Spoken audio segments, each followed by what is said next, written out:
Bueno, buenas tardes, muchas gracias por sumarse a la continuidad de este foro de graduados. En esta oportunidad, la charla de esta tarde tiene que ver con energía y cambio climático, es un tema estratégico para nuestro país y también para todo el mundo, y tenemos la suerte de contar con Raúl Parisi, que la verdad que leí el currículum y la verdad que es abrumador, ¿no? Así que es un gusto tenerlo acá en la universidad. Raúl es ingeniero químico por nuestra universidad hace 52 años, que trabaja en temas de energía, básicamente en petróleo, gas y en el resto del sector energético. Trabajó 22 años en YPF, como gerente de producción en refinería Luján de Cuyo, fue gerente de ventas, de comercio exterior y gerente general de comercialización. Coordinó el primer Energy Sector Study junto con el Banco Mundial, que fue la base para la desregulación petrolera en Argentina. Fue director nacional de combustibles de la Secretaría de Energía de la Nación. Trabajó con el Banco Mundial, con diferentes consultoras a nivel internacional. Creó empresas que trabajaron en gestión de la energía y gestión de distribución de combustibles, y es autor de 2 libros: El cambio climático, sus causas y soluciones sustentables para salvar el planeta, y El futuro del petróleo y de la energía. Y actualmente es director del Comité de Asuntos Energéticos del Consejo Argentino para las Relaciones Internacionales, el CARI, un think tank importantísimo en la Argentina, donde convergen muchísimos especialistas, por supuesto muy relacionado a las relaciones internacionales. Así que es un gusto para nosotros, para la universidad, para la Facultad de Ingeniería Química, tenerlo acá a Raúl. La idea es que Raúl pueda, durante un rato, poder exponer respecto de esta temática, y después abriremos a preguntas del público. La idea es que esto sea interactivo y podamos conversar y que cada uno pueda sacarse las dudas que tenga. Así que lo que recomiendo es que durante la exposición de Raúl pueda cada uno anotarse, seguramente van a surgir dudas, y luego de la finalización de la exposición abrimos a preguntas. Así que Raúl, gracias por venir y todo tuyo. Bueno, muchas gracias. Como siempre, realmente para mí es un honor volver a la casa que me formó y poder devolverles a la universidad, pero básicamente, digamos, a los estudiantes, a los graduados, la experiencia que uno ha hecho en la vida como forma, digamos, de contribuir a la formación y a la visión que puedan tener, digamos, estudiantes y graduados sobre lo que es la actividad profesional, y acá ya vamos a incursionar en la actividad económica y en el diseño y posibilidades que pueda brindar el país, sobre todo en momentos tan críticos como los de crisis recurrente, por otra parte, pero bueno, que ahora también estamos viviendo, ¿no? Así que si bien el tema específico va a ser el cambio climático, la transición energética y las nuevas posibilidades que esto brinda, sobre todo, digamos, a raíz de la guerra o la invasión de Rusia a Ucrania, para el desarrollo de Vaca Muerta, que personalmente estoy convencido es el principio de solución de todas estas crisis recurrentes. O sea que no es solo la explotación de una riqueza, sino que creo que es, en mi visión, única posibilidad que tiene la Argentina de resolver su crisis macroeconómica, causada por los 2 principales problemas que arrastramos, digo, desde el fin de la Segunda Guerra Mundial, que es la imposibilidad de la Argentina de controlar su gasto público, por un lado, y por el otro, de generar divisas, es decir, de exportar, que, como vamos a ver en la parte final de la charla, es el mismo problema que tuvo España hasta recién, hasta el anteaño pasado, en términos figurados hasta 2011, y que precisamente ha resuelto a través de un fuerte impulso de las exportaciones. Así que entonces,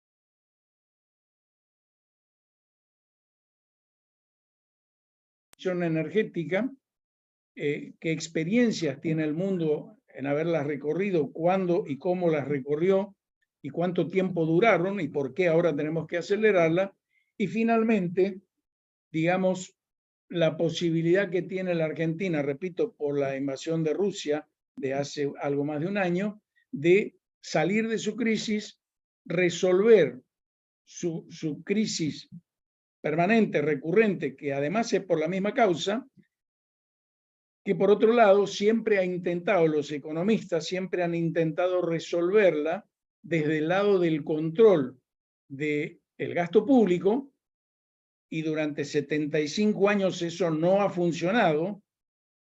Y si recordamos, Albert Einstein decía, es de locos insistir en lo mismo porque va a producir el mismo resultado. Es decir, si queremos resultados diferentes, tenemos que cambiar la forma o la fórmula que estamos aplicando para enfocar y resolver el problema. Así que por esta suma de razones es que yo me permito, digamos, impulsar como solución para el país y conversar con los economistas para ver si una vez lo intentamos de otra manera, que además, por casualidad me entero que es la que empleó Francia y fue exitosa, y creo que estamos a un paso de poderlo lograr. Así que empecemos con el cambio climático entonces dentro de este marco, diciendo que el cambio climático es el aumento de temperatura media del planeta que se produce como consecuencia a partir de 2007 del informe del Panel Intergubernamental de Cambio Climático. Sabemos que obedece como causa la concentración de anhídrido carbónico en la atmósfera. ¿Y cómo se traduce esto? ¿Por qué es una amenaza para el hombre? ¿En qué consiste la amenaza? Bueno, la amenaza consiste en una serie de fenómenos que ya estamos viendo, que son el aumento del nivel de los océanos, que durante el siglo XX aumentó 19 centímetros. Es decir, subió el nivel de los océanos, lo que significa una gran amenaza para las ciudades costeras y los países costeros, como Costa Rica y tantos otros de Medio Oriente.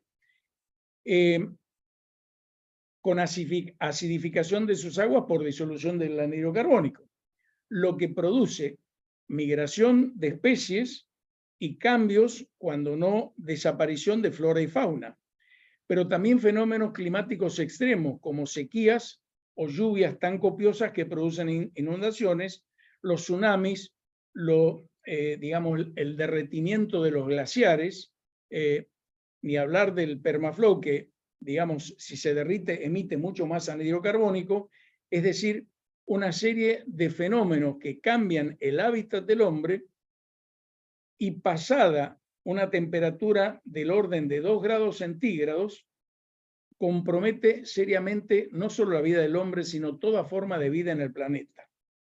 En este sentido, como la referencia cuando no se producía anhídrido carbónico es la era preindustrial, es decir, hasta alrededor de 1780, cuando empieza la primera revolución industrial, empieza a utilizarse el carbón como fuente principal de energía para accionar las máquinas a vapor, lo que empieza, por otro lado, a cambiar la civilización del hombre, porque con la máquina de vapor no solo aparecen las industrias, sino también el ferrocarril, que, como dice Jeremy Rifkin, los vectores energía y comunicaciones son los que modelan cada era que transita la humanidad. Entonces, esta primera era o primera revolución industrial se caracterizó por la utilización del carbón, que es el mayor emisor todavía hoy de anhídrido carbónico, siendo el anhídrido carbónico el principal gas de efecto invernadero. Mi libro está en la facultad, de modo que muchas de las cosas como esta que voy a decir están en el libro.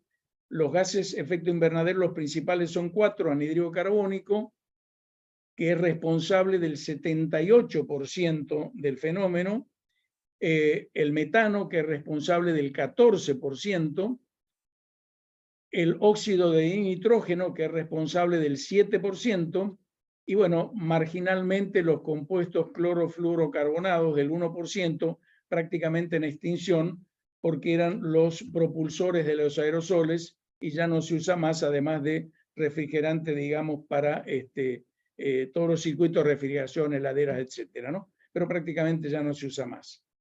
Acá es muy importante decir entonces también que los árboles son el principal sumidero y mecanismo natural de eliminación o absorción de anhídrido carbónico de la atmósfera.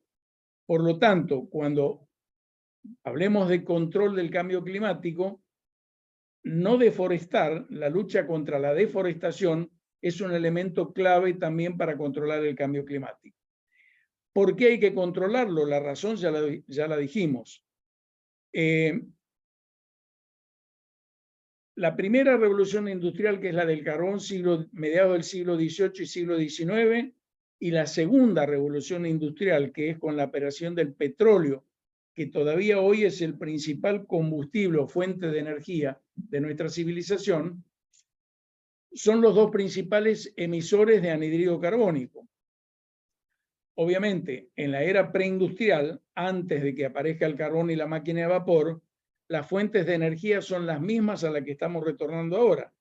Es decir, no había mucho aprovechamiento de la energía solar, pero sí de la eólica con pequeños molinos de viento. Había pequeños aprovechamientos de saltos hídricos y la madera, que hoy sí sabemos que no debemos utilizar porque esa sí emite bastante anhídrido carbónico.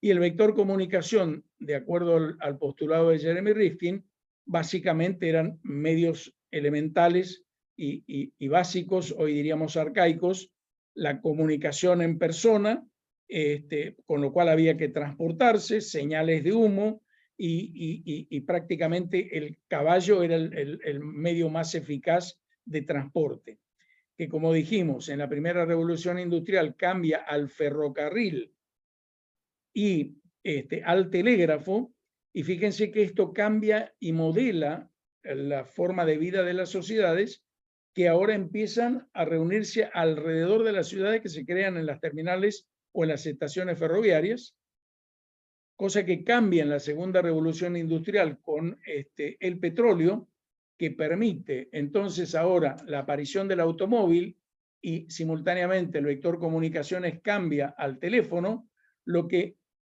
cambia otra vez, pero en sentido positivo, mejora el desarrollo de las sociedades, que ahora se van a establecer alrededor de las rutas o de los canales, digamos, viales para circular, ya no más en torno al ferrocarril, y el teléfono permite la intervención en tiempo real, prácticamente instantánea, tanto para conducir fábricas, negocios o lo que fuere. Estas dos revoluciones industriales fueron de desarrollo para mejorar la calidad y la condición de vida. Digamos que hasta acá se basa en el petróleo como principal fuente de energía y en el carbón para producir electricidad. Ahora bien, el carbón es el principal emisor de anhídrido carbónico y el principal responsable del cambio climático. Entonces, por primera vez aparece, y no hace mucho, porque el informe del Panel Intergubernamental de Cambio Climático, que dice que el aumento de temperatura media del planeta, o sea, el cambio climático, está causado por la acción del hombre, es la emisión de estos gases. Es decir, es la primera vez que el hombre se enfrenta con que su modelo de desarrollo industrial, su modelo de producción y de consumo, es el que causa el problema, nada menos que de desafiar su subsistencia en el planeta. ¿Y cómo se resuelve esto? Hay que cambiar el modelo económico y el modelo energético, que no es un tema menor, pero eso es la tercera revolución industrial. Ahora tenemos que volver a las fuentes preindustriales, tenemos que volver a fuentes de energía que no emitan gases de efecto invernadero, que no emitan anhídrido carbónico. Entonces, ahí es cuando aparece lo que llamamos hoy energías renovables, es decir, la energía solar, la energía eólica, y si bien la energía nuclear, digamos, concebida como grandes centrales, 1500, 2500 megas de potencia, no emiten anhídrido carbónico, sí dejan residuos radioactivos, 30 toneladas por cada 1000 megas, que después de prácticamente 70 a 90 años, ni Estados Unidos ni Rusia han podido resolver cómo manejar esos residuos sin que signifiquen un problema como el de Fukushima, ¿no es cierto?, que han puesto en serio riesgo. Además, la última remediación consumió nada menos que 980.000 millones de dólares sobre los 28.000 que ya había consumido antes. Y todavía el problema no está conjurado.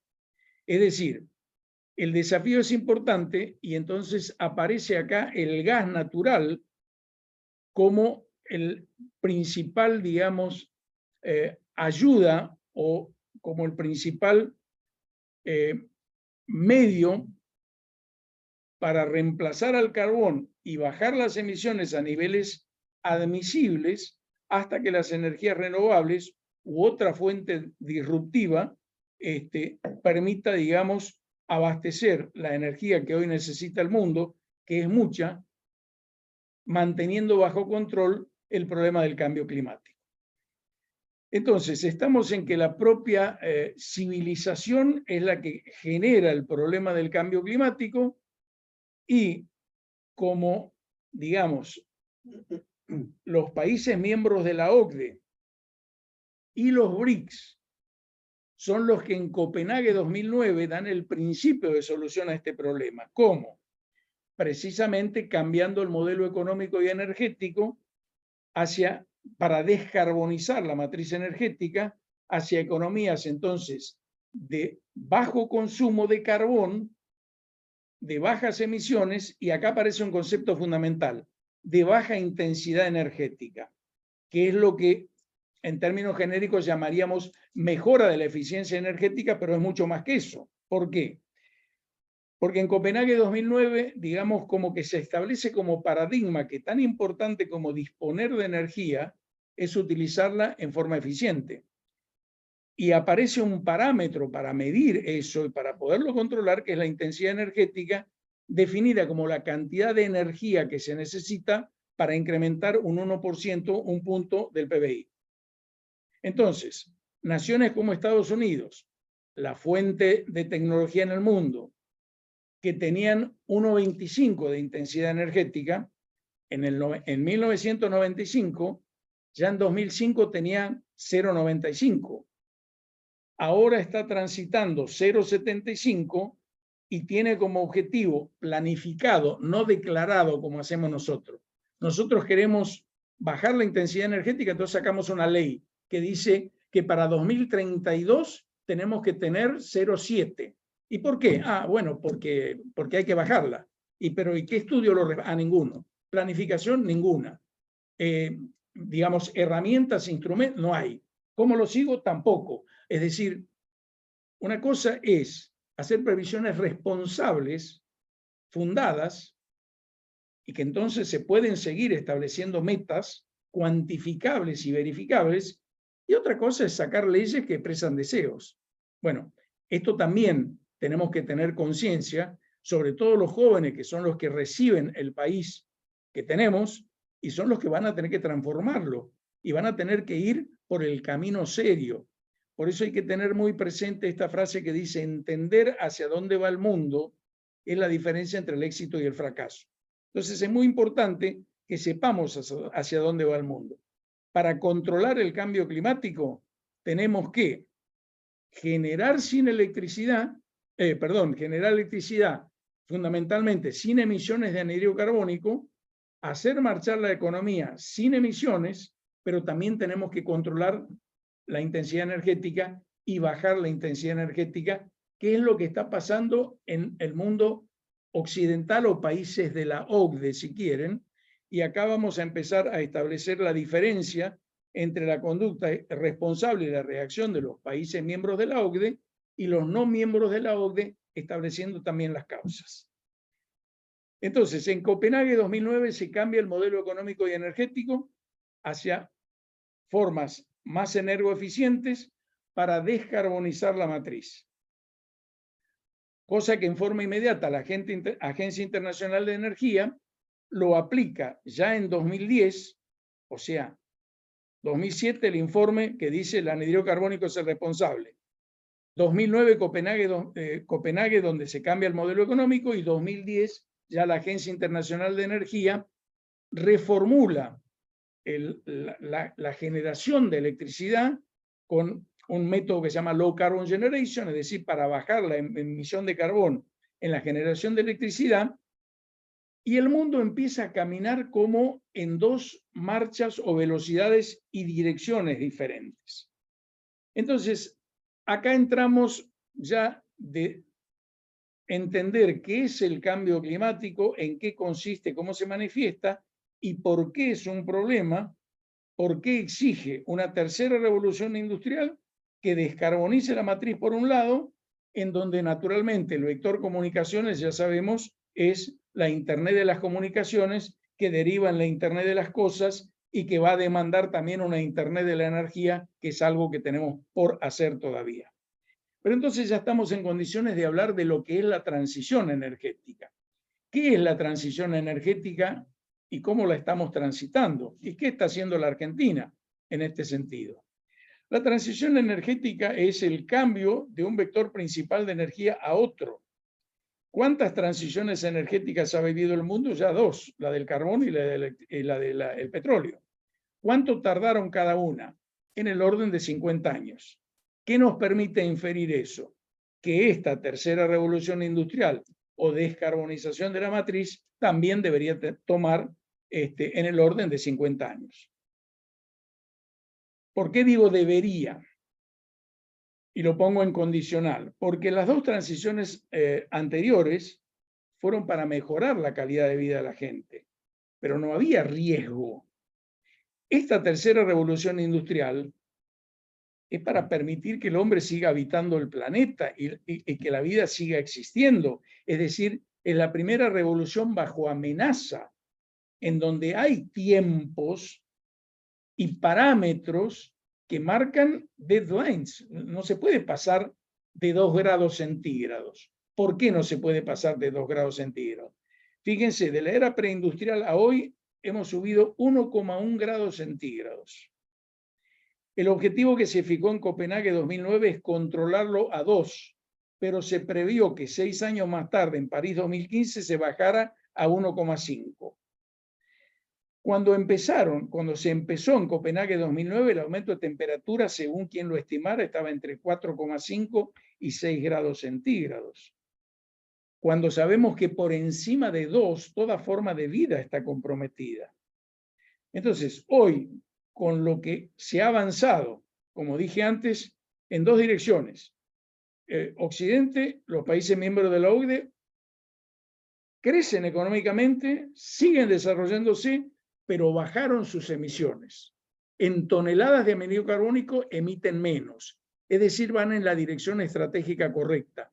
Crecen, pero crecen sin emitir más, con emisiones no solo controladas, sino en descenso. Desde 2010, recordemos que es cuando arranca la aplicación del cambio de modelo, Copenhague 2009. Desde 2010 hasta ahora, los países miembros de la OCDE, a pesar de lo que crecieron, bajaron las toneladas de anhídrido carbónico que emiten 17,3%. Básicamente con tecnología, básicamente bajando la intensidad energética por un lado. Europa lo hizo reemplazándola con energías renovables. Tanto Estados Unidos como Europa arrancaron en 2010 con el orden de 22-24% de carbón en su matriz energética. Hoy Europa tiene 10,5% de carbón y Estados Unidos tiene 10,4%. Es decir, han bajado el uso de carbón en su matriz, han descarbonizado su economía y han mejorado su eficiencia energética porque han bajado la intensidad energética. Por eso emiten menos. Los países no OCDE, ¿por qué van en dirección contraria? En mi modesta opinión, porque la ONU, que es la que hace las cumbres de cambio climático, no sé por qué razón, en donde recayó la responsabilidad de conducir este proceso de controlar el cambio climático para seguir subsistiendo en el planeta, en mi modesta opinión, o erró en el enfoque estratégico, o si estaba bien en 1995, cuando fue el protocolo de Kioto, no lo actualizó porque hoy cuando las Naciones Unidas fijan las reglas, China era una nación en desarrollo. Entonces se dijo, ok, los responsables del stock de anhídrido carbónico son los países desarrollados. ¿Por qué? Porque se desarrollaron con energía barata del carbón y tiraron todo el anhídrido carbónico a la atmósfera. Entonces vamos a dejar que los no desarrollados, los no OCDE, puedan quemar carbón, tengan igualdad de oportunidades para desarrollarse, y esto no tuvo restricción ni de cantidad ni de tiempo. Es decir, hoy 2023, cuando la China es el principal emisor y casi es la primera economía del mundo, compitiendo con Estados Unidos como segunda, pero muy cerca de ser la primera, es el mayor emisor. Entonces no puede seguir emitiendo sin EDIE. No puede seguir la China y los países de Asia-Pacífico seguir emitiendo porque las reglas de control de la ONU se lo permiten. Pero es así. Se lo permiten. Fíjense el contrasentido de China. China es el país que más emite desde ya, 31,1% de las emisiones, pero tiene 56,4 de carbón en su matriz energética. 56,4. Por eso es el mayor emisor. Porque el carbón es la forma más barata de generar electricidad. Pero claro, si esto nos permite ganar plata, pero después no vamos a subsistir, ¿cuál es la actitud responsable? Al mismo tiempo, la China es el que más invierte en generación en energías renovables. Y al mismo tiempo es la que más electrificado tiene el transporte. Ahora, si yo electrifico el transporte y genero el 60% con carbón, no estoy cambiando la tierra al lugar, estoy empeorando la cosa, porque emito más carbón para generar electricidad del que evito que se emita en el transporte que quema combustibles fósiles. Entonces, en mi modesta opinión, es un error de enfoque de las Naciones Unidas. Este es un problema netamente técnico. No, en mi modesta opinión, insisto, no creo que la ONU tenga capacidad técnica para conducir esto.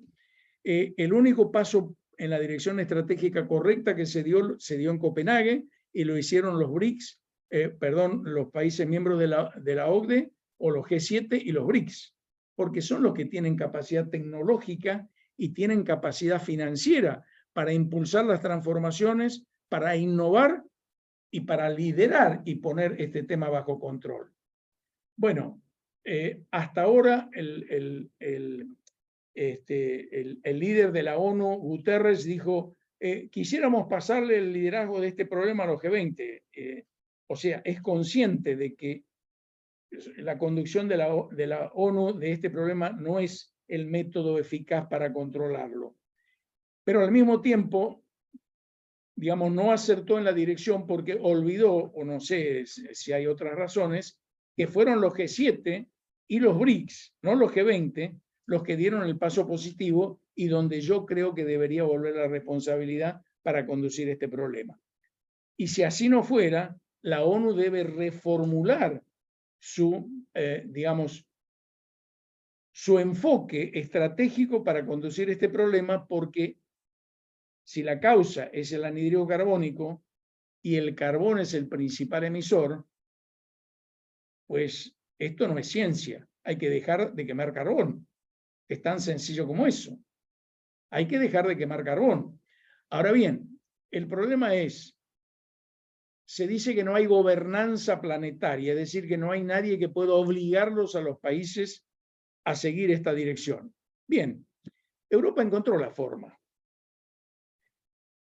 Como dijimos que no deforestar es parte fundamental de la lucha contra el cambio climático, Europa sacó una ley: no compra alimentos a ningún país que no certifique que los alimentos vienen de tierras no deforestadas. Es decir, si aplicamos las reglas de mercado para comprar los productos que producen las naciones grandes emisoras como China, India y todos los países de Asia-Pacífico, que son responsables del 67,7% de las emisiones, y que al revés que hizo la OCDE, desde 2010 hasta ahora, producto de que usan carbón porque las reglas se lo permiten, han aumentado sus emisiones desde una base mucho más alta, el 17,9%. ¿Qué significa eso?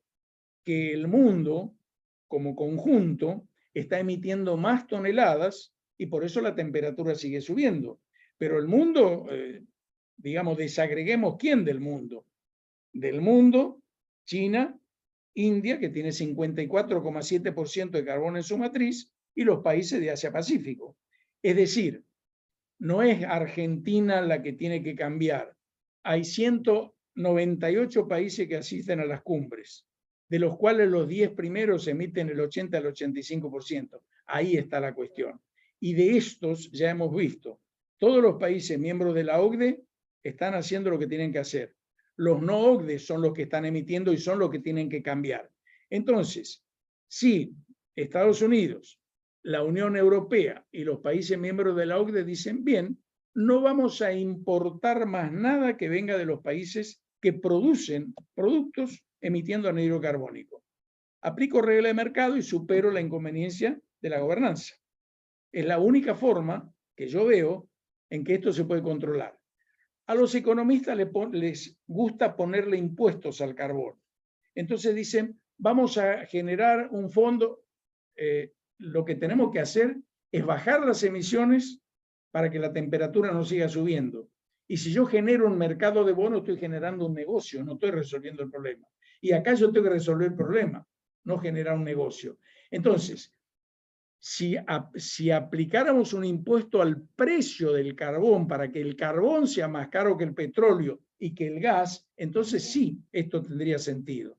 Pero como eso va a ser difícil hacerlo en 198 países del mundo, la única forma que yo veo, porque no veo otra forma de resolver el problema de falta de gobernanza universal, es que los países que importan los productos de China, India y Asia Pacífico no los importen hasta que no dejen de emitir.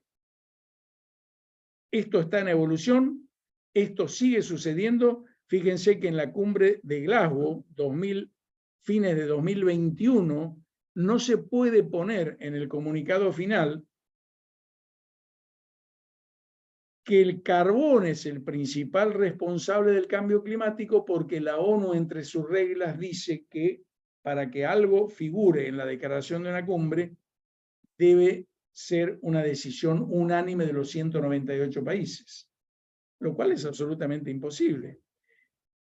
Se opuso India, se opuso China, se terminó. Entonces, no dicen nada.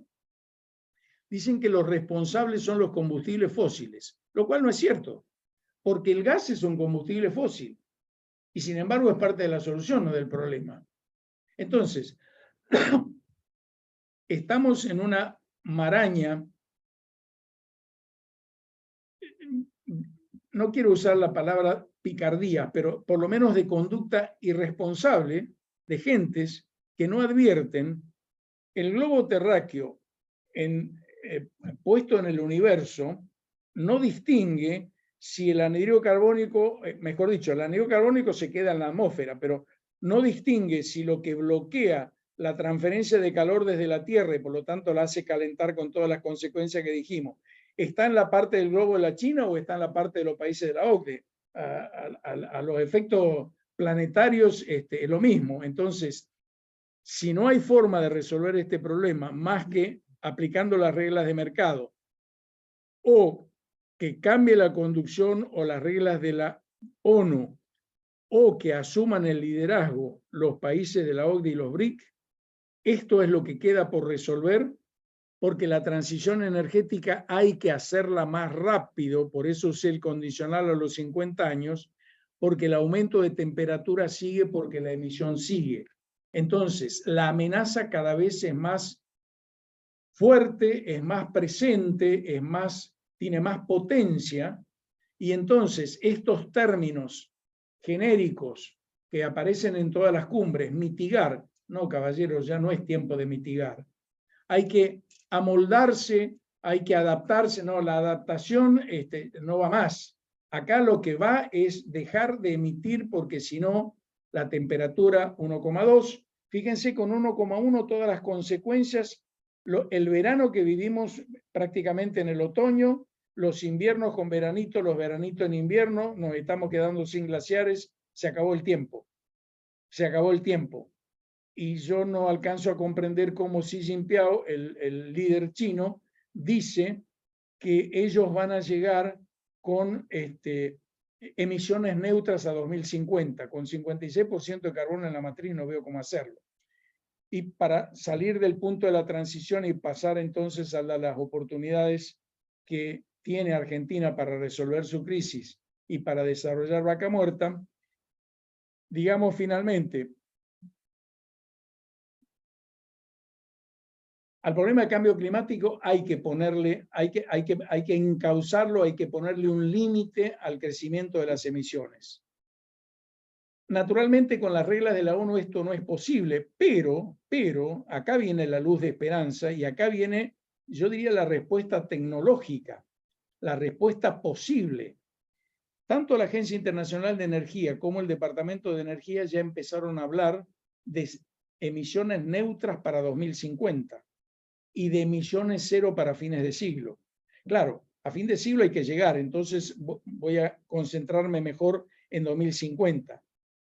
Porque pasados ciertos puntos los cambios son irreversibles, no se pueden volver para atrás. Entonces el tiempo en que yo controle el fenómeno del cambio climático es muy importante. Emisiones neutras significa que los mecanismos de captación son capaces de captar todo el anhídrido carbónico que yo sigo emitiendo. Tanto, insisto, la Agencia Internacional de Energía como el DOE dicen que esto es posible para 2050. Quiere decir que se puede. Entonces hay que encontrar los caminos para hacerlo. Este es el desafío que tenemos hoy en el planeta. Lo que no digo que hace irrelevante, porque Argentina es parte de esto y si bien emite solo el 0,6% de las emisiones, hasta ahora ha hecho como los países no OCDE, ha ido al revés de lo que debe ir para controlar las emisiones. ¿Por qué? La política de precios de la energía es fundamental para esto. Si la energía vale lo que vale, la intensidad energética ya lo hemos visto en la desregulación de los 90. Cuando hicimos la desregulación de los 90, los precios estaban igual que ahora, bajos y subsidiados. Si bien Argentina no tiene definida la intensidad energética porque esto es a moneda constante y acá lo que más fluctúa es el dólar, uno puede inferir a partir de los números del Banco Mundial que estábamos en el 1,30 como estamos ahora. Con los precios que tiene que tener la energía, que reflejen costos y además precios de los combustibles y del petróleo, está alineado con el precio internacional. Y el precio del gas, que no es un commodity, bueno, es el precio en condición de borde del país. El país se está importando, quiere decir que, digamos, no tiene ni políticas ni mecanismos claros. Pero en definitiva, con precio de la energía barata, se está consumiendo el 30% más. ¿De qué? De todo. De petróleo, de gas, de electricidad. Si ponemos precios de mercado, automáticamente y en forma progresiva los consumos van a bajar un 20 o un 30%. Si el consumo de gas baja el 20%, dejamos de importar gas. Si el consumo de... Nunca deberíamos, en los 90 no generábamos sino con gas. Bueno, ahora estamos generando el 15% con gasoil, porque falta gas, en un país al que le sobra gas. Estos son los contrasentidos que no ha resuelto la Argentina y que no solo no ha enfrentado, sino que ha ido en la dirección contraria. Cada vez subsidia más el gas, ahora hay aprontes de que no, pero la realidad es que sí. Entonces, lo mismo pasa con la electricidad. Más demanda de electricidad, más se pone en evidencia el déficit del gas, más gasoil y más fuel oil hay que quemar. O sea, Argentina no está cumpliendo con los compromisos internacionales que asumió y no está teniendo una conducta responsable en el manejo de su energía ni de su economía. Ahora sí creo que entonces podemos pasar al tema, yo diría principal desde el punto de vista de las soluciones de la crisis de la Argentina, que es una nueva oportunidad para Vaca Muerta. La crisis, digamos, Vaca Muerta es muy importante como recurso shale, porque en 2009, cuando se reformula el modelo económico y energético, dijimos que el gas pasaba a ser un insumo o una fuente de energía muy importante porque reemplazaba al carbón y es el que viabilizaba el control del cambio climático. Bueno, Estados Unidos lo hizo.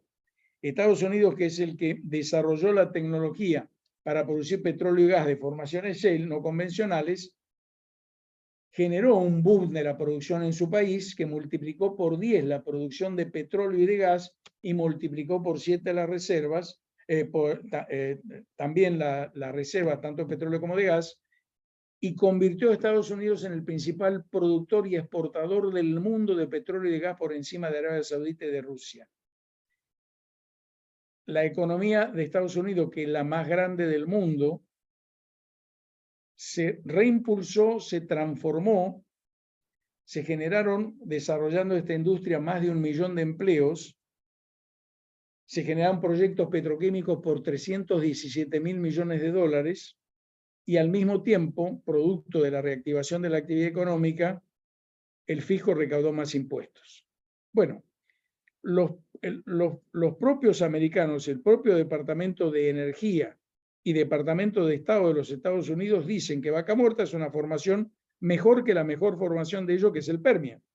Y que Argentina, lo dijeron en 2014, hace 9 años, lo repitieron en 2017, hace 6 años, que si Argentina se decidía podía repetir el boom de los Estados Unidos, es decir, generar empleo, exportar, ingresar dólares, estabilizar su economía, en definitiva resolver sus crisis recurrentes y sus problemas. Bueno, hasta ahora parece que no lo hemos escuchado. Parece que no, digamos, no hemos tomado nota ni de la dirección en la que va el mundo, ni tampoco de lo que puede resolver nuestra crisis. El viejo dicho de Ortega y Gasset, Argentina usa las cosas, todavía está pendiente. ¿Por qué digo esto? Porque si bien antes de la invasión de Rusia todo esto era cierto, no había en definitiva una necesidad puntual fuerte que demande la producción de petróleo y gas de Vaca Muerta, y no había un destino posible y tampoco fuentes de financiamiento.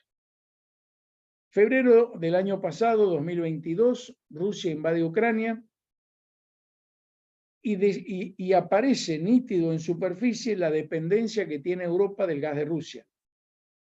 También de petróleo, pero como el petróleo es un commodity, puede venir de otras fuentes, mientras que el gas necesita conectar productores con clientes a través de un caño, de un gasoducto, o si no, licuarlo, transportarlo como líquido, regasificarlo en el otro extremo, es decir, construir un gasoducto virtual.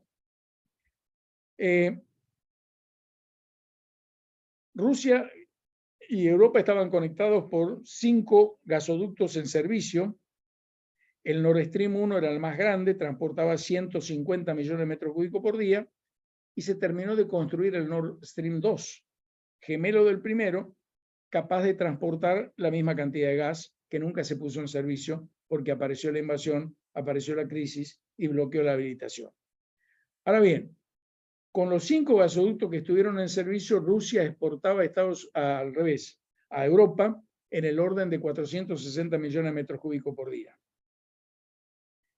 De golpe, solo queda una exportación marginal vía Turquía, pero aparece en superficie sobre todo la gran fragilidad de Alemania, que dependía del 60% del gas de Rusia.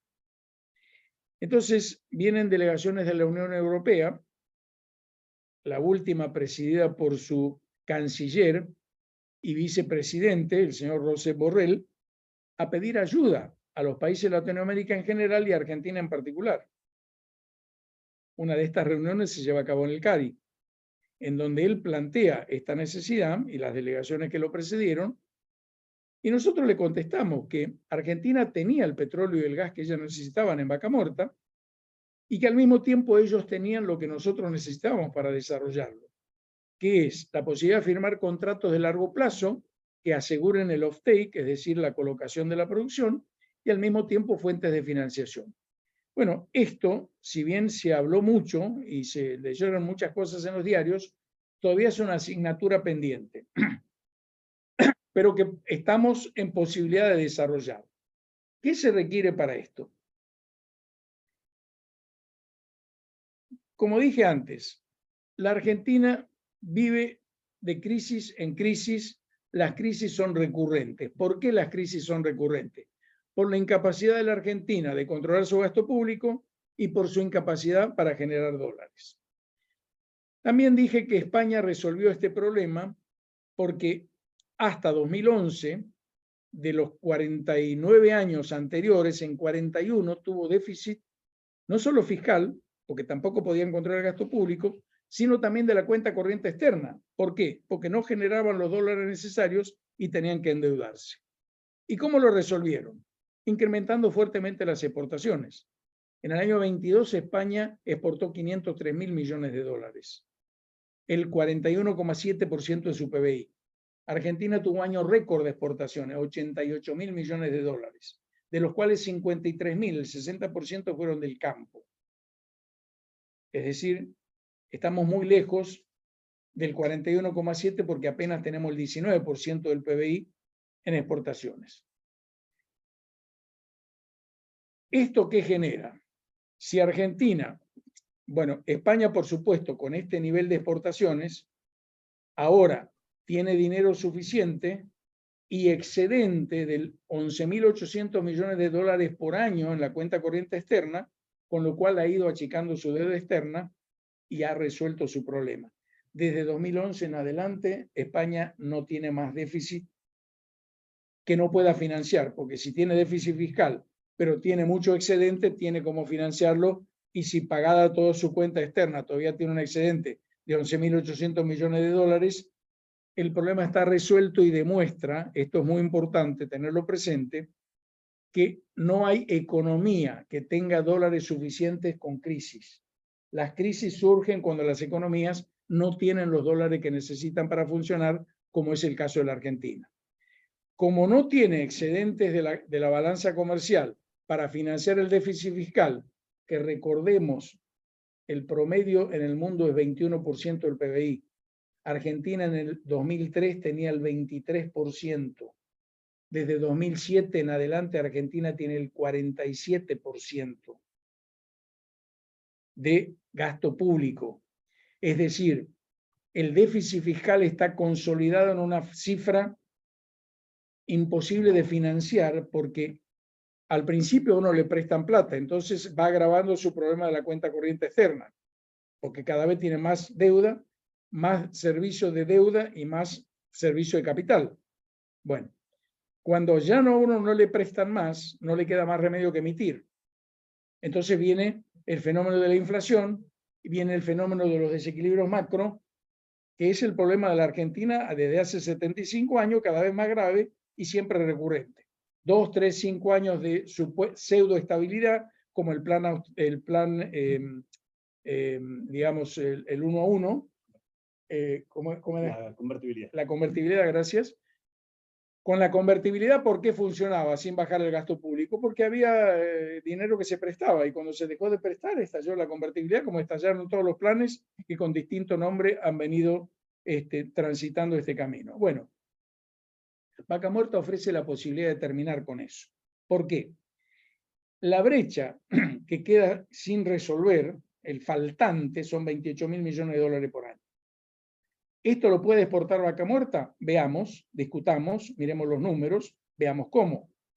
Se habla del litio, se habla de la minería, se habla de la economía del conocimiento. Pongamos todo ello, que son IS, no son OS, y veamos por dónde hay que empezar por aquello de fijar prioridades. El principio de Maslow, la ley 80-20. El 80% del resultado viene del 20% de las acciones. Veamos cuál es el 20% de las acciones donde tenemos que poner el énfasis. Mi problema a resolver es que tengo que acercarle a la economía 28.000 millones de dólares por año. ¿Cómo lo hago? Si Europa necesita gas y petróleo para recuperar su seguridad energética, Argentina está en condiciones de darlo. ¿Por qué? Porque yo puedo duplicar la producción de petróleo en Vaca Muerta en forma muy rápida.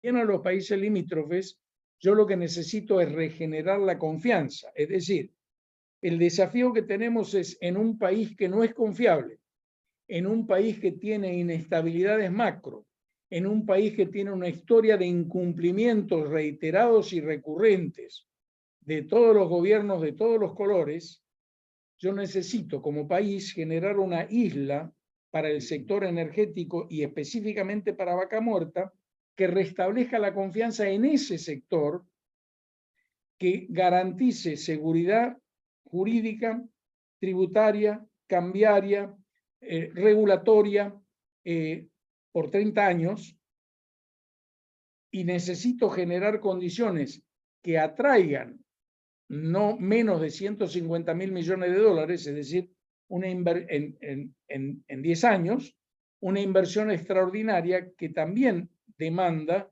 incentivos extraordinarios. ¿Se puede hacer? Sí. ¿Cómo? Con una ley contrato. ¿Qué es una ley contrato? Una ley que no se puede cambiar por otra ley, cosa que hemos hecho muchas veces, porque tiene las características de un contrato, y si rompo yo un contrato, tengo consecuencias jurídicas en jurisdicción extranjera y tengo consecuencias económicas por demandas en el CIADI. Entonces, si yo garantizo para las inversiones en Vaca Muerta, bajo condiciones que establecen la ley con un registro y que no tiene costo fiscal porque se haría sobre exportaciones incrementales tanto de petróleo como de gas, es decir, que el inversor tenga incentivos suficientes como para invertir en el país. Todas las compañías europeas e internacionales están en Vaca Muerta. Shell, Total, ExxonMobil, Equinor, Wintershall, están todas. Pan American Energy, que en parte es internacional, y quedan las nacionales que van a acompañar en el esfuerzo, sin duda. Entonces, si nosotros damos esa garantía que nos permita recuperar confianza, es posible atraer estas inversiones, es posible, si duplicamos la producción de petróleo, en 4 años podemos estar exportando 18.400 millones de dólares. Si terminamos de construir el gasoducto de Centro, que ahora le llaman Néstor Kirchner, pero se llama gasoducto del Centro, que está en construcción hasta Saliqueló. De ahí hay que llevarlo hasta la frontera con Brasil, y ya hay acuerdos con Brasil para que ellos completen el ciclo, digamos, y se lleve con gas hasta San Pablo y exportar a los países de la región. Simultáneamente hay que hacer otro gasoducto hasta la zona de Bahía Blanca, una planta de LNG, para exportar al mundo, empezando por la Unión Europea. Bueno, ese conjunto de infraestructura del gas a construir va a demandar una inversión del orden de 50 a 60 mil millones de dólares.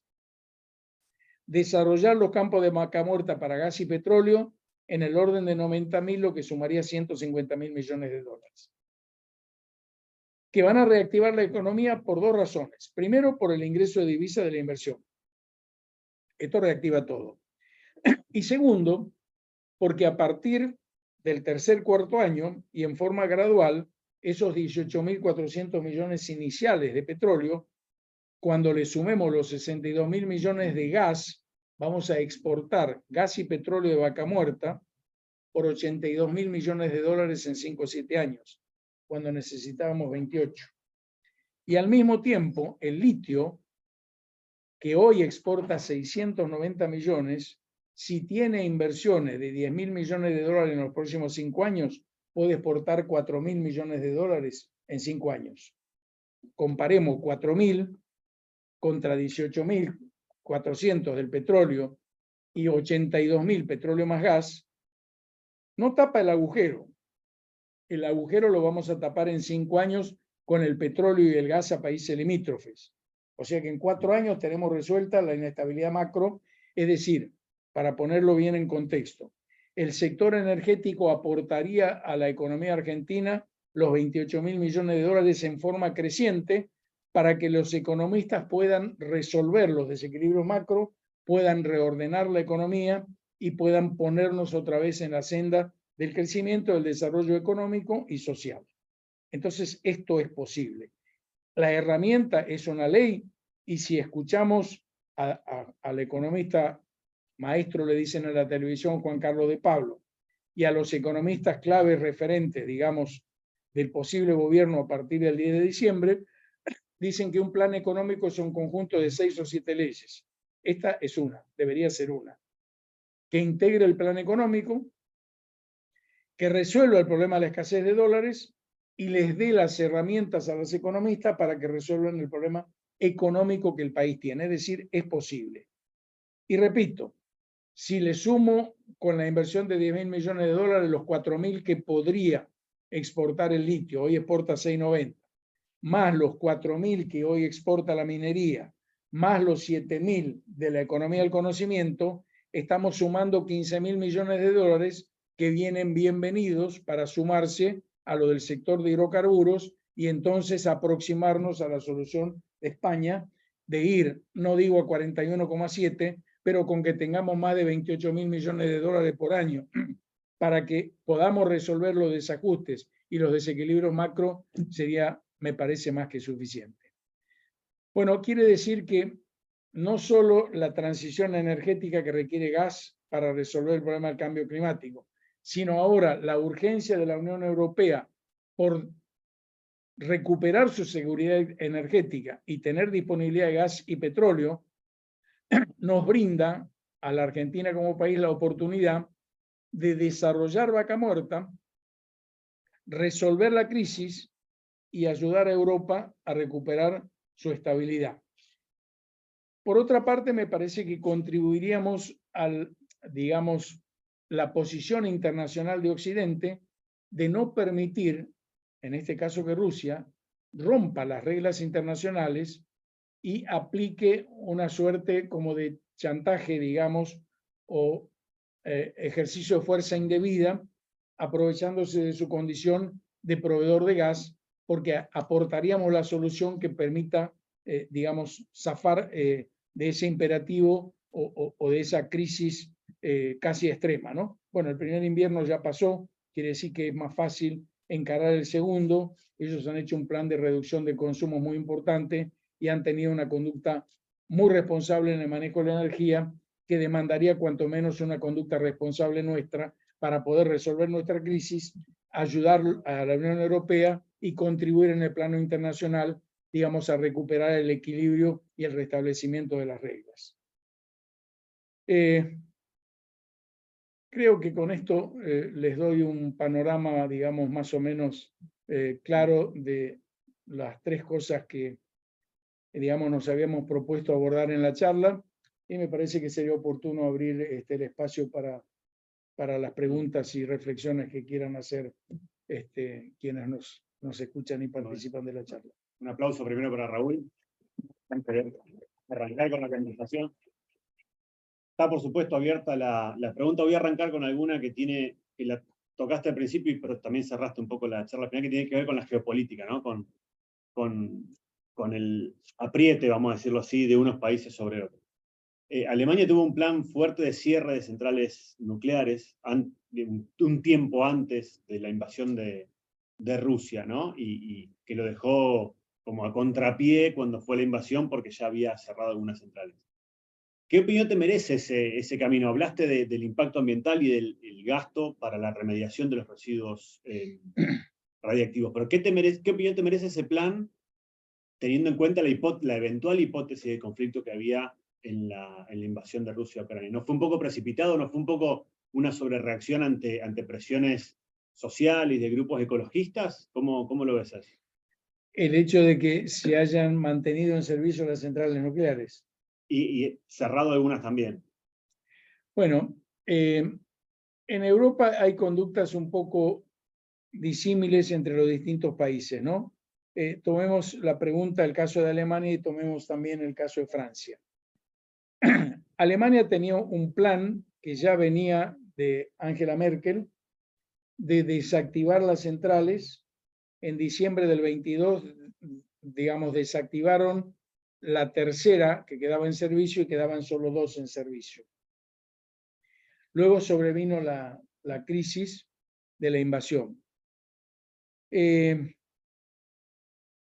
Digamos, una cosa son las decisiones planeadas y racionales, otra cosa son las decisiones emergentes producto de crisis sobrevinientes, digamos, no planificadas, tampoco previstas. Europa y hasta Alemania se han visto forzadas por la crisis a reactivar centrales de carbón. Cuando ellos venían, sobre todo Alemania, con una política muy fuerte de desactivar centrales de carbón.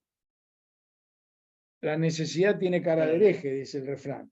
Entonces, tuvieron en contra de su voluntad que, digamos, retomar la senda del carbón, aunque sea temporalmente, y muy a disgusto de ellos, entiendo. Y es cierto, ellos tienen parte de la coalición de gobierno, son los verdes, es el Partido Verde. Y el Partido Verde también la tiene con el gas de fracking. Por eso nosotros, para la eventualidad, claro, uno puede decir, ¿y cómo? Si le están comprando a Estados Unidos que gas de fracking. Bueno, Estados Unidos tiene poder suficiente como para vencer algunas resistencias y desequilibrar algunas presiones, digamos así, o vencerlas. No sería el caso de Argentina, pero nosotros tenemos previsto una ley anti-fracking, perdón, una ley que regule el fracking. ¿Por qué? El ejemplo más gráfico es, todos hemos visto en la internet estas imágenes de los aviones que están volando en cada instante en todo el mundo. Y vemos un enjambre de vuelos que se cruzan. Uno ve eso y dice, entonces, como los verdes de Alemania, suprimamos los vuelos, no se usa más el avión. ¿Eso es lo que pasa? No. ¿Qué es lo que pasa? Los aviones siguen volando. ¿Y por qué siguen volando? Porque se establecen regulaciones para ordenar el tráfico.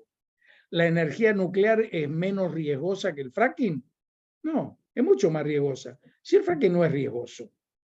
El fracking tiene algunas objeciones que cuando están bien reguladas y cuando se controla la reacción, porque si la reacción parte del conocimiento es responsable y hay que atenderla. Ahora, si la reacción parte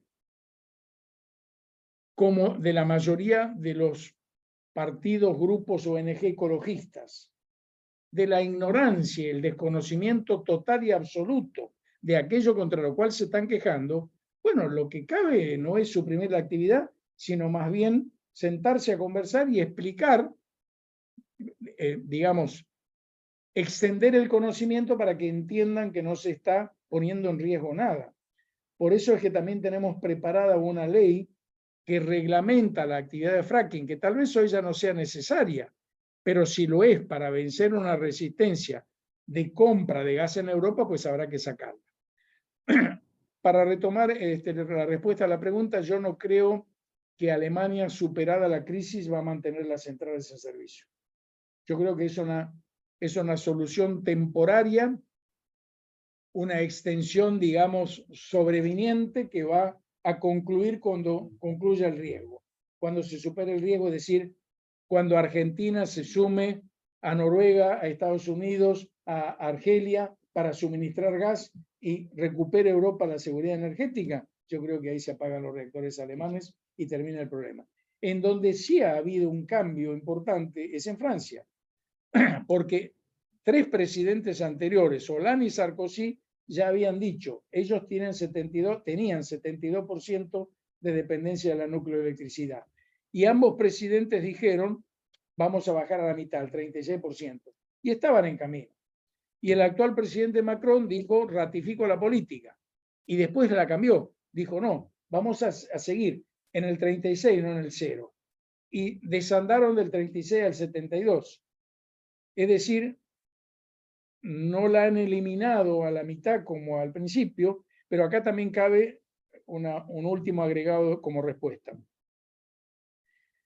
Lo que ha desaparecido como opción y fuente recomendable de generación de energía sin emisiones son las grandes centrales nucleoeléctricas, las de 1500, 2800 megas. Pero ahora apareció, a raíz de la generación distribuida, tanto solar como eólica, que también se pueden poner pequeños reactores de 35 a 110 megas en forma distribuida que no entrañan tanto riesgo, que tienen residuos mucho más manejables y que son opción sin emisión. Entonces la tecnología nuclear ha vuelto, bajo otra modalidad, a ser opción de clean energy. Y en este sentido quiero ser, digamos, enfático en decir que el mejor prototipo y desarrollo de estos reactores pequeños lo tiene Argentina. Es el CAREN, esta es una de las reformas energéticas que hay que hacer a partir del 10 de diciembre. Nuclear Eléctrica Argentina, la que opera las centrales nucleares, no vende la energía, por lo tanto no tiene recursos propios. Pide reconocimiento de gastos y reintegro de gastos, por lo tanto no genera capital propio. Para terminar el Haren hacen falta 200 millones de dólares. ¿Por qué las centrales nucleares no van a vender su electricidad como venden todas las centrales? ¿Por qué Nucleoeléctrica Argentina no va a tener un fondo propio de manejo de su empresa, o no es una empresa? ¿Cómo no va a tener ingresos? Entonces, si ellos tienen ingresos y administran sus fondos, van a poder disponer de los 200 millones de dólares y Argentina tiene que exportar esos reactores. No importar un Wallon de 2.500, el reactor chino, que cuesta 15.000 millones de dólares, que tarda 10, 11 años, reactores que han hecho quebrar 2 empresas internacionales, Westinghouse de Estados Unidos y una francesa muy importante que ahora se me escapa el nombre, para generar electricidad mucho más cara dentro de 10 años. Si yo tengo gas de sobra y puedo generar por 1.500 millones de dólares, en un año y medio puedo generar los mismos kilowatts de energía mucho más barata. Bueno, eso creo que completa la respuesta. ¿Vamos? ¿Alguna pregunta de la sala? Sí, Carlos. Para que vamos a silenciar un micrófono que está abierto.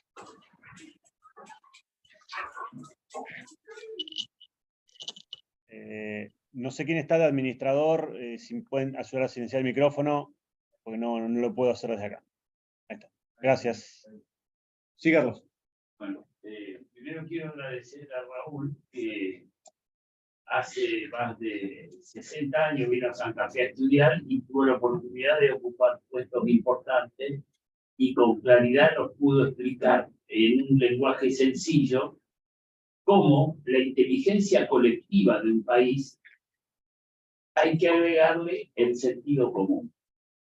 Cuando él habla de la transición del gas o cuando habla de las centrales nucleares, a los que no tenemos la información completa, vemos que las crisis que ocurren en este país es porque no las sabemos resolver. Y donde él explicó claramente el problema que las ventajas de la revolución industrial del carbón, después nos implicó que ahora somos prisioneros de ese carbón para que no podamos respirar bien.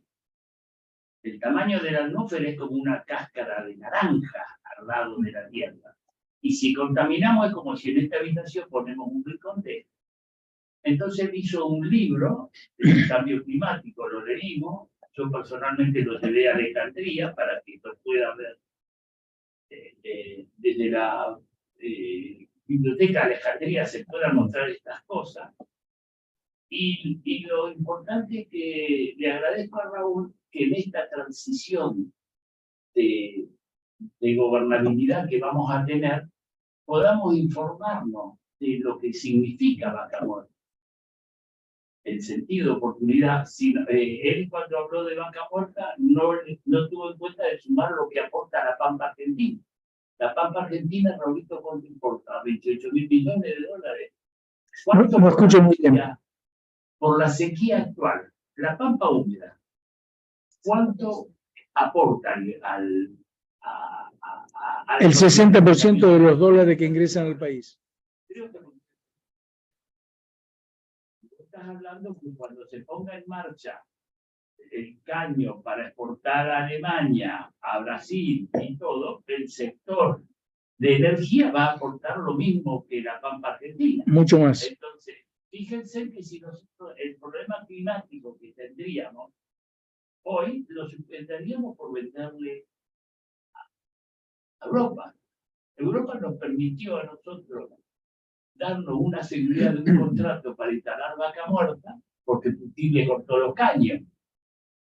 Y fíjate que vos diste, si la gente estuvo atenta, que el tamaño de gas que le entregó con los 3 gasoductos a Europa en estos 3 años, ¿qué pasó? Entonces, creo que lo que nosotros tenemos que tener ahora con este cambio climático y con la información que se puede emitir tuya, es el problema que tenemos con la energía nuclear, que vos viste lo que costó reparar la de Japón, esa que todo el desastre que dejó, pero que tenemos la posibilidad de hacer reactores chicos como el CALEN, que pueden solucionar el problema de los residuos de esas grandes reactores, más la transición energética, más la transición. Entonces yo creo que dando información a la gente permeable que pueda entender eso, tenemos la responsabilidad de explicarle el problema que es el cambio climático, pero también la oportunidad que nos puede dar a nosotros, que disponemos soluciones Tal cual. para esto. Entonces, el sentido común, que sería eso que vos dijiste de la energética, de la que aumenta el intensidad energética. Intensidad. El aumento del Producto Bruto por menos energía. Bueno, cuando la mayoría de la gente, te hablo de médicos, abogados, y esté en la información total que no sea, ahí es donde cumplimos la situación. Nosotros como la Facultad de Ingeniería Química, la universidad y todo, para que la gente media no se maneje con el bombo, con el estúpido, sino que veamos cuando tenemos que hacer estas cosas, las oportunidades que tenemos que hacer. Así que cuando explicamos las cosas de una forma clara, sí, es lo que nos da valor a nosotros. Sobre todo a los estudiantes chicos y la función que queremos hacer nosotros en la facultad, hoy te mostré, desde el punto de vista mío, es cambiar punteros por emprendedores y cambiar planeros por obreros. Eso es lo que con el conocimiento, con chicos jóvenes, que en vez de viajar al exterior, acá se queden. Pero médicos jóvenes que puedan aplicar situaciones que vos las recibís hoy, viste, en el laboratorio 4.0, y ahí trabajar y hacer explotar todas esas cosas. Y estamos llenos de... ¿Los que siguen por acá escuchan la conversación? No. Porque si no, los que están acá se quedan en ascuas de lo que estamos hablando. Sí, a ver, había una pregunta de Adrián. Decirle a Adrián y yo la repito al micrófono para el resto. Bueno, primero agradecerte la charla muy clara. Bueno, tenemos de varias charlas que has organizado en el CAR y que tienen que ver con los problemas del sector energético, que en particular en lo personal y la facultad ha puesto un acento en los últimos años de tratar de interpretarlo. Básicamente, nosotros hemos trabajado con una carrera que está pensada más a lo que es eficiencia energética o gestión de la energía, que es uno de los aspectos que vos nombraste, que son de los diferentes que hay que considerar cuando uno mira el panorama energético global. Yo estoy convencido de todo lo que vos dijiste, es decir, estoy absolutamente convencido. Lo único que me llama la atención y me gustaría escuchar tu opinión es qué es lo que pensás de esta vuelta que pega Alemania ahora y toda la Comunidad Europea respecto del uso de las energías limpias y tomando la parte de automóviles eléctricos y demás, y hemos vuelto ahora a hablar de, digo vuelto porque no es la primera vez que se hace, de los combustibles sintéticos. O sea, la historia es que en algún momento apareció Fischer-Tropsch, o sea, ya hace muchos años, muchas décadas, que fue probablemente uno de los primeros, si no fue el primer combustible sintético, ¿sí? Ahora aparece también el reciclado de dióxido de carbono y el uso de hidrógeno verde para poder hacer ese reciclado que no resuelve el problema de las emisiones, pero lo que permite es frenar, es otro mecanismo de frenado. Y esto ha surgido en un par de noticias, una en Alemania, en Almería, creo que es la instalación de un reactor que opera en realidad térmicamente, con energía solar, usando distintos materiales, óxido de serio es uno de ellos, aparentemente es más promisorio, entonces toma, uno captura el dióxido de carbono en un estado, en el otro estado captura el agua, en uno libera monóxido, en el otro libera hidrógeno, y empezamos a trabajar con una tecnología que es conocida, ¿no? que es toda la tecnología que ya sabemos que viene a posterior del uso del metano, y a partir de su reformado, donde el ser humano durante muchos años usó y dijo, bueno, uso gas, que coincide totalmente, es el camino de la transición que hay que ir, pero bueno, acá el caso particular es que no estaríamos usando metano, que sacamos de un pozo petrolero, sino que estaríamos usando metano que se puede obtener por hidrogenación de dióxido de carbono o metanol, que es también por hidrogenación de monóxido de carbono con otro proceso. Y a partir de ahí, la tecnología está, no se requiere esa inversión, y todo el proceso de la transición energética tiene una justificación respecto de las inversiones, porque los números de los que vos hablas son siempre números muy grandes, son números muy importantes. Y es un factor que uno no puede dejarlo de tener en cuenta, porque no solo se requiere llegar a la tecnología con cierta madurez, sino que se requiere llegar, si vos tenés con qué podés llegar, o sea, la parte económica que no es menor, es fundante todo. ¿Qué idea tenés, o qué es lo que sabés, o qué es lo que nos puede aportar respecto de este vuelco que pega la Comunidad Europea a partir de Alemania, que es la que incentiva de tomar esto de los combustibles sintéticos? Ahora lo llaman e-fuels, o unos dicen que es ecological, otros dicen que es electrical, que la E viene de ahí.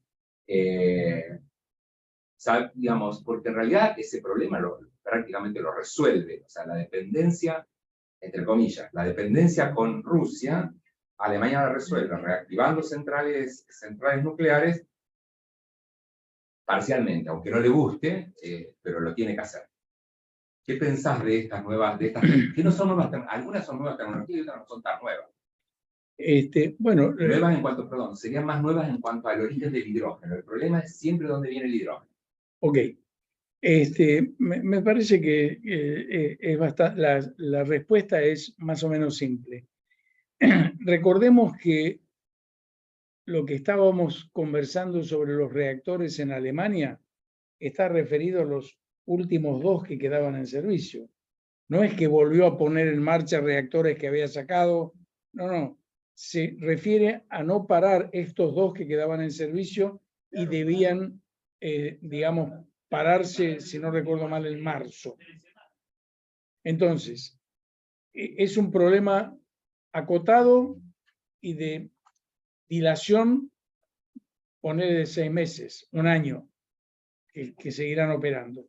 O sea, no es ninguna cosa grave que atente contra decisiones estructurales o cosas por el estilo. Son cosas coyunturales. Hasta donde yo sé, la Unión Europea ha sacado una ley que a partir de 2032 no se pueden producir más motores de combustión interna para ningún tipo de combustible, ni natural, ni sintético, ni nada. Es decir, acá esto me da pie para establecer un concepto importante que no dije. Del consumo de energía, el 40% es para generar electricidad. Si yo genero electricidad sin emitir, es decir, energías renovables, y pongámosle gas, que luego hacia fin de siglo también deberá eliminarse, pero con emisiones controladas, bajas, 0 o controladas, tiene sentido que yo electrifique el transporte, porque es el segundo sector en consumo de energía. Consume el 27,3%. Si yo genero sin emisiones y electrifico el transporte, tengo resuelto el 67% del problema. Luego, como a través de la electrificación puedo manejar bastante la industria, electrificar bastante la industria, que es el 21%, y los consumos residenciales y comerciales, que es el 11%, el 11,7% restante, yo tendría resuelto el problema sin emisiones, electrificando el consumo de energía. En Europa han tomado el primer paso, terminante. Leer la historia de esto es muy importante porque muestra la firmeza y la determinación de la Unión Europea. Cuando ellos, a mediados de la década del 10, 2015 por ahí, dijeron, señores, hay que bajar las emisiones del transporte a estos números bien drásticos, lo que solamente se podía hacer con vehículos híbridos. Entonces, la industria dice, híbrido no, vamos a negociar, siempre hay un espacio. Quisieron torcer la ley. La determinación de la Unión Europea los convenció que si no iban a los vehículos híbridos, iban a tener severas multas. Ahí es cuando empezaron a aparecer los híbridos y rápidamente se desarrolló la industria de motores eléctricos. Entonces ahora, por razones de consistencia, los tipos dicen 2032 se acabó el motor de combustión interna. Por eso los biocombustibles también tienen vida limitada. Los biocombustibles, muy importante, hasta que los motores de combustión interna funcionen. Ahora Estados Unidos se sumó a esto. La última reforma de hace una semana es aumentar el porcentaje a 2030 de vehículos eléctricos vendidos que los llevan como el orden del 60%. Es decir, el transporte se va a electrificar y entonces ya no hay más combustible líquido, ni natural ni sintético que pueda utilizarte. Esto es lo que sé. Ahora bien, respecto al hidrógeno. Recordemos que el hidrógeno, si bien es un combustible, la forma de obtenerlo hace que se utilice como batería en realidad. Es decir, yo genero electricidad de energía renovable, solar o eólica. Separo el hidrógeno del agua y lo guardo como combustible, lo estoy usando como el equivalente a una batería de litio. Si bien luego esto va a ser un combustible, pero es un combustible que no lo saqué de la tierra, sino lo generé. Si es de energía renovable, será verde. Y si lo obtuve quemando gas, será azul. Pero en definitiva es una batería, es un acumulador. Muy buen combustible. Recordemos que el combustible del Sol, los cohetes que lanzamos al espacio tienen hidrógeno como combustible. No hay duda que es como combustible poderoso y potente y muy bueno. Pero no lo saco de la naturaleza. Lo genero a partir de energías renovables verde o de gas. Eso es lo que te podría dar como respuesta. Y resumiendo para los que no son ingenieros, el hidrógeno... Habría que repetir porque... No, se escucha. Dijeron en el chat que se escucha. Sí, Mirá, perfecto. vamos a poner el micrófono. Perfecto.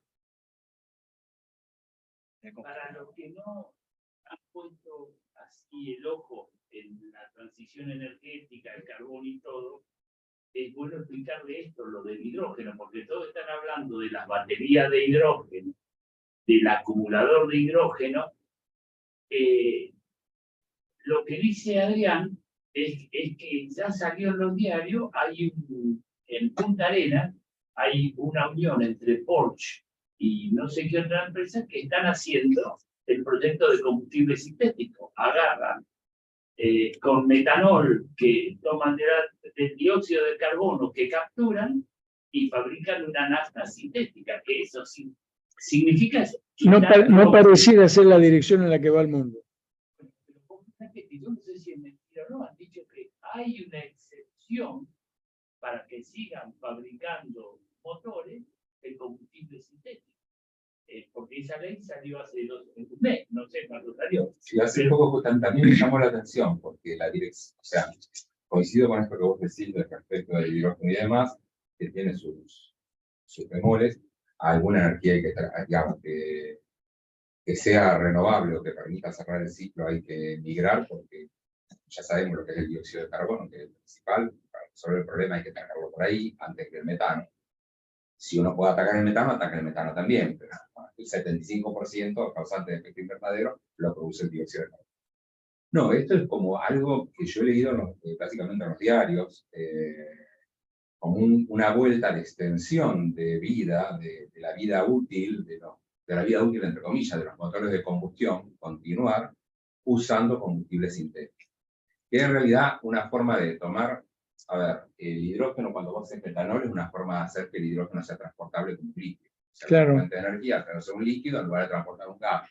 Es difícil de comprimir, que tendrías que tener un tanque especial en tu coche. Bueno, todos los problemas que tienen asociados a los coches eléctricos. Las baterías, que son grandes, que son pesadas, la autonomía que puedan tener. Entonces la tecnología todavía está trabajándose. Es cierto que eso está funcionando en algunos lugares. Las pruebas hay, todo el mundo desarrollado, hay cantidades de pruebas de estas nuevas tecnologías. Pero a mí me llamó mucho la atención eso, ¿no? Me llamó mucho la atención de este revival de el combustible sintético, cuando en realidad la mirada ha estado fuertemente puesta en los renovables y usar esto de en la transición el gas. que es el gas natural, es mucho menos emisor y te permite ir, por lo menos, esta transición a un mundo más eco, más limpio, lleva 50 años. ¿Qué va a hacer? Lleva eso, o sea, no lo podemos hacer de un día para otro. Pero es muy raro, a mí me llamó mucho la atención esa noticia. Yo creo, la vi en 2 o 3 lugares. La vi en Uruguay, van a instalar una planta para producir metanol a partir de dióxido de carbono, y está esta otra, y bueno, y revivir todo lo que es Fischer-Tropsch, porque todo lo otro es para, la de España creo que es monóxido, hidrógeno para ir a metano, y la de Uruguay ir a metanol, y después reactivar lo que es Fischer-Tropsch como una forma usando monóxido verde, ¿sí? Y un hidrógeno verde, que es complicado, ¿no? Que tiene todas estas complicaciones que vos mencionás. Yo creo que en estas materias siempre hay que tener presente que hay una corriente principal, sí, y eso no quita que haya muchas corrientes, investigaciones, prototipos, proyectos secundarios, algunos con éxito, otros que no tendrán éxito. En términos concretos, el mismo hidrógeno hoy no es comercialmente viable, es decir, sus costos todavía no permiten utilizarlo. Entonces, digamos, cuando uno piensa todas estas cosas hay que poner todas las variables, y creo yo que hay que seguir direccionalmente la dirección principal, ¿no? Porque si no, uno es como que se enreda y se pierde. Claro. Raúl, te saco un poco de la visión global y te pregunto puntualmente por tu visión respecto al sector privado de la producción de bienes y servicios, no necesariamente del sector energético. Durante la charla hablaste de la intensidad energética como energía consumida por unidad de riqueza. ¿Qué ves vos que estén pensando o haciendo las empresas de producción para bajar la intensidad, ya sea o bajando el numerador o subiendo el denominador, respecto de la eficiencia energética, pero también de la innovación para agregarle valor a sus productos? Claro, acá el tema central es cuáles son las políticas públicas. Acá vale lo de Konrad Adenauer, ¿no? Hay que tener tanto mercado como sea posible y tanto Estado como sea necesario. El que regula y define las políticas es el Estado. Yo particularmente no tengo duda que el ejecutor debe ser el privado, pero ¿con qué reglas y con qué precios? Si el Estado pone precios no remunerativos, yo no puedo innovar porque no puedo repagar la inversión que hago. O sea, si a mí me ponen precios tan bajos que no puedo agregar tecnología para buscar bajar la intensidad energética, porque el Estado me está poniendo precios bajos, apartándose de la ley y de la norma. Entonces, el Estado está cometiendo dos errores. No está cumpliendo con la ley, con lo cual, ¿qué señal le está dando al privado? Y segundo, no está poniendo los estímulos para conseguir los objetivos que ni siquiera lo formuló. Entonces, ahora vamos al revés y pongámonos en un escenario natural, lo que debería ser normal. Supongamos que el 10 de diciembre el Estado fija bien sus objetivos, establece como política de precios, vamos a aplicarnos a la ley del gas, la ley de la electricidad, los decretos de regulación petrolera, dentro de la ley de hidrocarburos, establecen claramente cuáles son las reglas de juego y establecen claramente cuáles son los precios. Serán perfectibles, pero los establecen. Entonces, si el gobierno dice, voy a respetar la ley y voy a fijar como objetivo bajar la intensidad energética, para lo cual doy estos estímulos, entonces sí le puedo preguntar al privado, señor, ¿y usted qué va a hacer? Seguramente para enterarme, porque él con los estímulos solo va a buscar su beneficio económico y va a buscar, digamos, no porque yo le fije el objetivo, sino porque lo va a fijar él mismo dentro del objetivo de las políticas públicas. Yo creo que esto sería volver al círculo virtuoso y salir del vicioso en el que estamos. Si no hay ninguna más, le hago la última a Raúl para cerrar, que tiene que ver con el para adelante, ¿no? ¿Cuáles son los desafíos más importantes como graduados de la universidad en general y de nuestra Facultad de Ingeniería Química en particular, que tienen para encarar los más jóvenes, y en qué podría trabajar un profesional de nuestra universidad en el sector energético de acá 20, 30 años? ¿Cómo lo ves eso? Creo que, digamos, la primera respuesta y la parte más importante de la respuesta es seguir apuntando a la formación sólida como la que yo tuve, por ejemplo, y creo y espero que la universidad, de hecho, lo debe seguir haciendo porque la Facultad de Ingeniería Química y el IDVA siguen siendo las dos fuentes generadoras de profesionales de excelencia más importantes del país. Yo creo que a eso hay que seguir apostando con la modalidad y la formalidad que cada época y cada tiempo tenga. Pero una formación de excelencia es clave. Seguirles enseñando a los alumnos que hay que mirar a dónde va el mundo, que tienen que pensar e innovar, darle metodología para afrontar los problemas y saber cómo resolverlos, y también para descubrirlos cuando no están explicitados. Todo eso viene con la formación. ¿Cómo veo a los profesionales, digamos, del futuro, particularmente de esta casa, que es la que yo más conozco, o la que conozco, digamos? Yo creo que el mundo va hacia una electrificación, producto de todo lo que hemos conversado. Es probable que aparezcan fuentes disruptivas, aunque pareciera que no van a llegar a tiempo, como la fusión nuclear. Pero básicamente todo eso va a hacer que sigamos profundizando y ir hacia un mundo electrificado.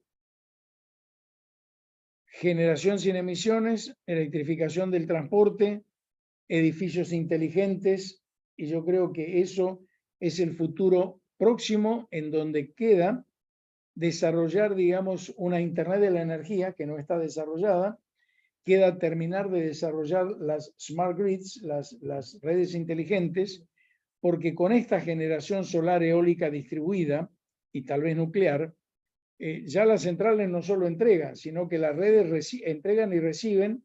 Entonces hay que optimizar todo eso. Además, las fuentes renovables no están cerca de los centros de consumo. Entonces, hay que optimizar el transporte, hay que optimizar el uso cerca de las redes y básicamente destrabar los puntos actuales donde no se puede generar más nada porque no hay nodo donde incorporarlo y ponerlo, subirlo a la red. Entonces, veo que en esto, que es parte de la tercera revolución industrial, es donde van a estar, para lo que es lo que van a enfrentar y para lo que hay que preparar a los profesionales del futuro, ¿no? Bueno, despedimos a Raúl entonces con otro aplauso. Y agradecemos muchísimo. Terminamos. Gracias, Raúl.